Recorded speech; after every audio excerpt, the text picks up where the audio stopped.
welcome to the chat on Newsday Amarillo and News Channel 10-2. I'm David Lovejoy. Good morning, everybody. I'm Rhonda Lahnert. I'm the OG, Chuckalicious, Chuck Williams.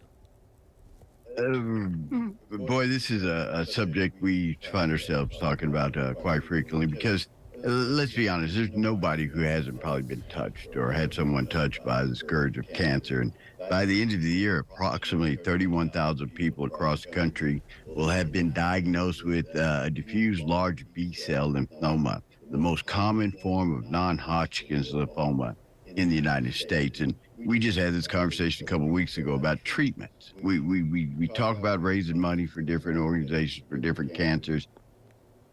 Are we making a path toward treatment? And now this is the first FDA-approved treatment in over 15 years for people who are newly diagnosed in the most common form of non-Hodgkin's lymphoma. Joining us today is Dr. Mark Fessler.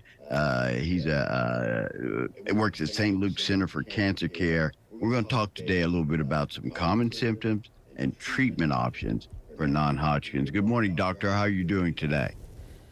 Good morning. I'm doing well. Thank you for asking. Thank you for having me on your program. Well, I see that 4 in 10 people will either relapse or maybe even not respond to initial treatment for their cancer. So tell us what this new drug could mean to your patients.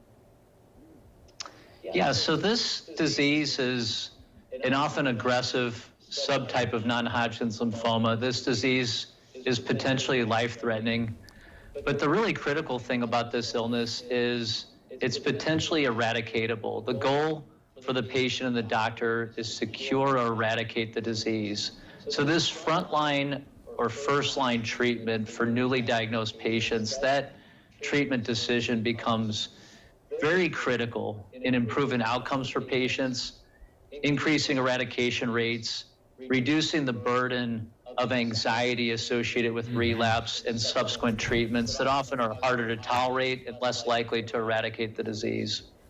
It seems to me that out of this, we are looking definitely at the end of cancer somewhere down the road, not only non-Hodgkin's, but any other type. Is this a building block on that? Yeah, I think that the treatment advance that we're discussing today does aim to improve eradication rates in this type of lymphoma for an individual patient, okay? So Polivy is an immunotherapy manufactured by Genentech, who I'm here with today, and Polivy has been combined with 4 other medications, a regimen called R-CHIP, so Polivy plus R-CHIP, which is a regimen for newly diagnosed patients with diffuse large B-cell lymphoma for this particular illness that is aimed at improving these eradication rates. Not all patients will be candidates for this treatment, so it is important for patients to speak with their individual doctors about this regimen, whether they might be candidate, and then also to discuss potentially the side effects associated with the various forms of treatment. And doctor, that leads me exactly to my question. That's one of the things that always comes to my forefront with treatment of any kind. Can you give us an example of some of the side effects this drug may have? Yeah, so the side effects can include fatigue, increased susceptibility to infections, sometimes nerve-related side effects. So these side effects are important. These side effects, can be sometimes significant for patients, but really that opportunity for improving the outcomes and helping the eradication rates with this disease are extremely important for patients, because patients who have eradication of this subtype of non-Hodgkin's lymphoma can often go on to lead fairly normal and quite productive lives. Doctor, that's a rare statement when we talk about cancer. Eradication. That's usually not a word we hear a lot when we talk about dealing with cancer.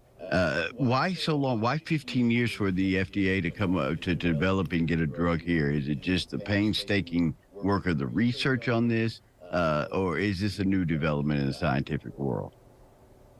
Yeah, there had been over 20 trials from 2006 to up to this year, kind of trying to develop better strategies for treating this disease. And unfortunately, the breakthrough finally came, this year. And fortunately for patients, the breakthrough means, potentially improved eradication of this disease. And, as opposed to other types of cancers, even advanced disease with diffuse large B cell, stage 4 disease, can often be eradicated. So that first line treatment choice is really, really critical for these patients.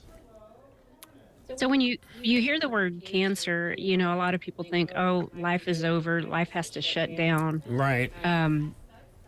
I can't go about my normal activity, and I'm sure it's different for everyone. But when you're going through this treatment, are there some people that are able to just go ahead with their daily lives and do what they need to do while getting treated? Yeah, patients' tolerability to the treatment is often quite variable. Some patients do continue to work and function fairly normally during this type of treatment. Other patients need to take time off work, and so patients can decide with their doctors what might be appropriate for them.